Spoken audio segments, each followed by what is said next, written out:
steadily it rises. Public preference for Lincoln Continental as the symbol for today's luxury motoring.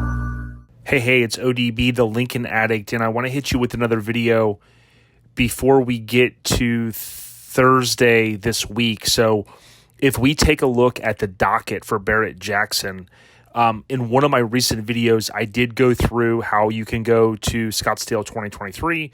You can search the word Lincoln, and you'll see under the collector car section the docket, if you will. So really, I did want to just briefly mention on Tuesday, we did see a 77 Mark V sell for $12,100. These really are sought after by certain individuals. They really haven't, to me, hit that mark yet from a nostalgia perspective. The 60s Lincolns still continue to be timeless. We do have, at some point today, I guess this evening, we have a 65 topless limousine that's going to be going, and then we have a 62 sedan that you'll see. But basically on Thursday, you've got the 40 Ford Deluxe, and when we start getting into the cars that make our antennas go up here at Lincoln Addict, we've got we have a 62 Lincoln Continental Convertible, we have a 61, and we have a 62. So those are going to be the Thursday cars. I do want to look at both of these briefly, and this will be a little bit shorter of a video. Now, this is not a knock at any one auction site, but I'll tell you this. I did see from, I want to say it was an email or it was a notification. It was maybe from Bring a Trailer, and it kind of, at this point, they were taking a little dig maybe and saying, hey, anytime throughout the year, if you want to sell your car, bring it to Bring a Trailer.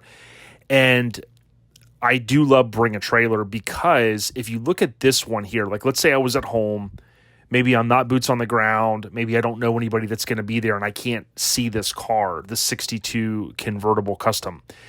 When you look at what Barrett-Jackson provides here, you basically don't have a lot to go on. Now, you could arguably say this is all that the seller provided, and absolutely it goes back to what I've been kind of reinforcing over the course of time with these listings. The more documentation, the more photos, the better it's going to be 9 times out of 10, in my opinion, for the seller. Now, again, there's plenty of people. I actually was going to go out to Arizona, and a couple things came up. I wasn't able to make the trip this year, but you could argue and say, hey, these guys, these cars have been staged, people are out there, you can look at them, absolutely. But if you're an online buyer, you don't have much to go on when you look at these photos here. So I wanted to kind of call that out. There's not a lot. And then look at the description. It basically says it's a 430, which we know is the factory engine, Ride Tech, full air suspension. It does have 4-wheel disc brakes, tuxedo black, in a new with a power convertible top, which we know, 8-way adjustable power seats, custom black leather, and white piping. That's all the description is. I mean, to me, that's not a good description at all. Let me just kind of cut right to the chase. Now, we can see here in this front 3/4 shot, again, if this isn't your thing, totally understand. It's a lowered 62. It's on air suspension. We can see here it does have the automatic headlight dimmer, and it does appear, they don't even list that, these appear to be Detroit Steel Wheel Co., which is a division of Mob Steel, right? So to me, favorable color, it's airbagged, which a lot of people do want, and it's on Smoothie Wheels, aka Detroit Steel Wheel Co. So certainly to me, I look at this car and go, man, this is a cool car, right? I mean, this is what a lot of people want. They want black, they want triple black, they want something lower, they want a turnkey, and they want to drive. But again, you look here, and we do have this one engine photo. We can see it does have the 2-port, and there's no telling. I know in one of the other listings, I think I had missed that the person did have the electric fuel pump. But again, I always talk about the 2 ports. You really want to have a 3-port if you can. You basically see it, and is an AC car. So we've learned from Haggerty, if you've watched these videos, that typically is going to add 10% value because AC, believe it or not, was an option. Now you can see in here, this might drive you nuts. It kind of drives me a little bit nuts. All of this extra wiring that's been done. And again, this isn't anything that can't be cleaned up. In my 64, it recently, after a long waiting or period, I did finally have it airbagged. I have a couple of the little circuit breakers over here. So I'm not against doing anything custom or kind of adding in different things, but you could just see this appears to be a ground wire. Look where it's grounded to right here. I mean, it doesn't even, now granted, I'm not physically seeing this in person, but, obviously if this has all been shot in with paint, it looks like a newer, fresh rattle can type paint deal in here. You can see this, to me, isn't a good ground. I mean, there's a ground deal right over here that you could easily ground it to. I actually just recently added a couple extra ground straps to my car since I have a high output alternator. But again, this is just a little bit tacky. All of this stuff with this wire loom and things like that, to me, it's a little bit tacky, but again, you could easily go in here, certainly, and fix it. We do see it has the dual reservoir, which is a good thing. Not a fan of chroming these air cleaners or the valve covers. Again, a little tacky. I guess I feel like I'm getting old now saying all that stuff. But again, this engine bay could easily be kind of cleaned up. But you look at the interior. What drives me crazy is when people submit the photos or they have people take photos of their car. Like, for instance, like, look at all of this. Like, they could have just spent a couple extra minutes and wiped all this down or cleaned this or vacuumed it, if you will. But again, I know being very kind of critical, if you will, at the moment. It does have an aftermarket CD player. I think really that just, you don't even need CD players anymore, head units. You can just have a Bluetooth amp, or you can have the little deals that plug in, like what I have in my 64. It plugs directly into the amp, and it's a Bluetooth kind of receiver, so to speak. So, you see this here as well, something with the either alarm or stereo or Bluetooth or GPS, if you will. Again, just taking a little bit of time to clean all this stuff up, especially if it's going to go on Barrett-Jackson website.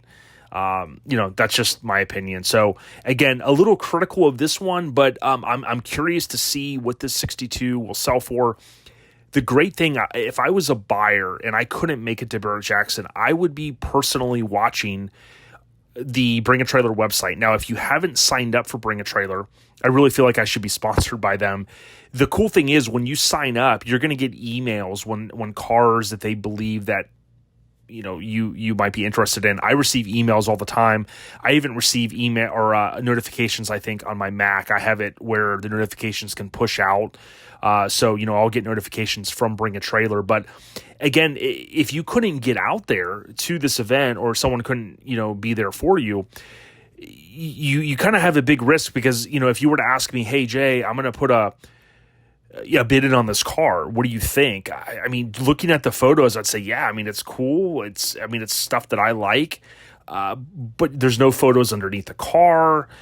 There's no description, has the timing gear, has the timing set been updated? Did the rear auto drops work? Did the windows work at all? I mean, we presume they're down here. There's no video. I mean, that again, being very critical and of Barrett-Jackson, just because again, I'm here to look out for the buyer. And I have seen some videos where people bid from home and they say, wow, I was on the phone with Barrett-Jackson. I asked them, I asked my representative, what does the car look like? Oh man, it looks great.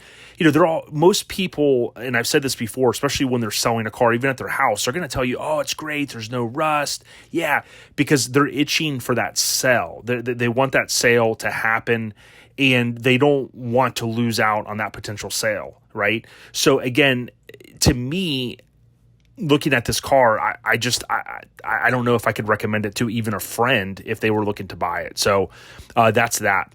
If we jump over to lot 788, here's a 61, and this is a sedan. I don't think I covered this one before. Here's a couple things that I'd like to start with. Basically, here it's a custom. It has a fresh restoration, what they're saying. You can already see from the photo there's some high-end work in it. It does have a 351 Windsor V8 engine with Holley Sniper fuel injection, full air ride. It does say Devious, so we know it is Devious Custom. Shout out to Devious. with 10-man fab, Ride Tech providing this Lincoln's look and ride. Stopping power is 4-wheel disc brakes, 22-inch Raceline Manhattan wheels. A little bit better description, custom paint, two-tone PPG, black, metallic, and Rowan red. And it says black interior from Seams Impossible Custom Interiors, Salt Lake City. So a little bit better description. Again, if we look at this, we see some custom work, obviously, in the trunk. You don't typically see a lot of these cars. I mean, you'll see some customs, but you won't see a lot of them with the whole trunks done. And I know there are some, believe me, but if you really look at the total number, it's not many that have a full custom trunk done. And again, you look through here, we can see definitely some nice work with this engine swap. I have seen a Windsor engine, I think only in one other one. There was in the Panhandle in Florida, there's a guy named Sal, and I think he did a Windsor engine. What I don't understand is why sometimes they swap to like a Windsor. It might just be the factory engine's blown. Maybe they just want to do something different. This obviously looks way more hot rodish. So it's going to be definitely appealing to someone that's like, wow, I want to have that wow factor in my engine bay. We can see here, obviously, custom radiator, 2 radiator fans, electric fans. So a lot going on, but I can assume from looking at this, it was nice work done. Again, not really a lot to go on. And I think the point is there, Barrett-Jackson, I think for a long time, they probably took phone bids. But now in this online world, I think that they could do a better job of requiring more photos, right? Because not everybody can make it to Arizona. So that's just my opinion. I mean, if they did a little bit better job, or maybe it just goes back on the seller, why didn't they submit more? But we are seeing kind of a theme here. If there's 2, 4, 5, so there's 5, 15, maybe 16 photos, it looks like you can submit more than the other guy did. And I'll be curious to see what this one goes for. Engine swaps in these cars happen a dime a dozen now, whether you like it or not. A lot of guys are putting LS, Coyotes. We see the Windsor here. I've seen there's a guy out there with a Cummins. We've saw the highest price ever for a sedan had a Hemi in it, believe it or not. So again, I think sometimes there's just people that are looking for something a little bit custom. The last one that I want to cover here is, again, the Thursday. It's going to round out tomorrow, Thursday. This is a 62 Continental Custom, right? So let's take a look at this. Now, maybe my internet's going slow, which I don't think it is. Okay. Yeah, it just was loading slow. So if we take a look at this car, it is a 62. Now, this was an RMD garage build, okay? I saw this car in person at SEMA 2016.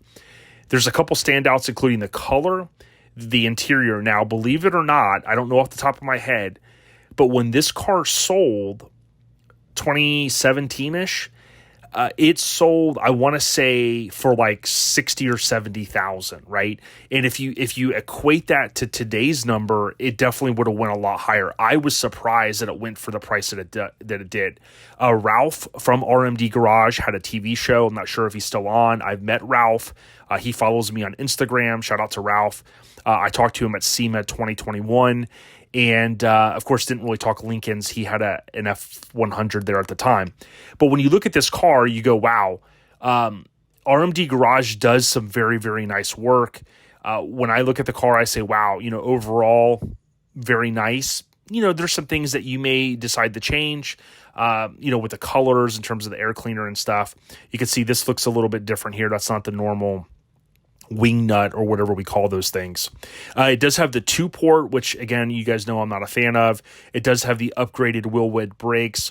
A lot of guys will just go to a third-party company like this and just order what they have, and then boom, mostly bolt on.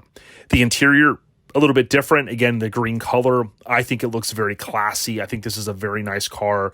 I'll be very interested to see what this one goes for. And again, if we look at the photos, better photos, I think, than the first two that we looked at. You can see where the air suspension's placed with the tank and the 2 Viair air compressors there. And again, some more photos. We see a couple of different things here that this was not the factory cap. They probably had to swap that. You see a little bit of scratches here, little things like that can easily be fixed. But again, even with that being said, there's not a lot of photos. So I don't know who ended up with this car, but I do recall I have it saved in my little database. It sold for, and I feel like if I say it, it's going to be wrong. It was something like in the 60 to 70,000 number, and I thought it would have went higher. So again, very curious to see what this 62 goes for. RMD Garage. I have tagged him in photos of this in the past. If you go on Instagram and search RMD Garage, you can click on the third kind of icon or tab over, and you can see those photos that I've tagged him in the past. So I think that's kind of it for right now. I'll try to do this maybe tomorrow and go over some of the Friday stuff that I'm very excited for, including this one that Justin brought to market, the lot 1011. And then, of course, Saturday, I'm super excited. We got the Sick Chops built, Mark II, and then we have my friend Charlie with his 64 going across the block. So more to come from Lincoln Addict. Make sure you search Lincoln Addict via any podcast app or go to my website on ways to listen, lincolnaddict.com. Certainly appreciate you guys, and thanks for watching all the way through. Take care. We out of here. Peace.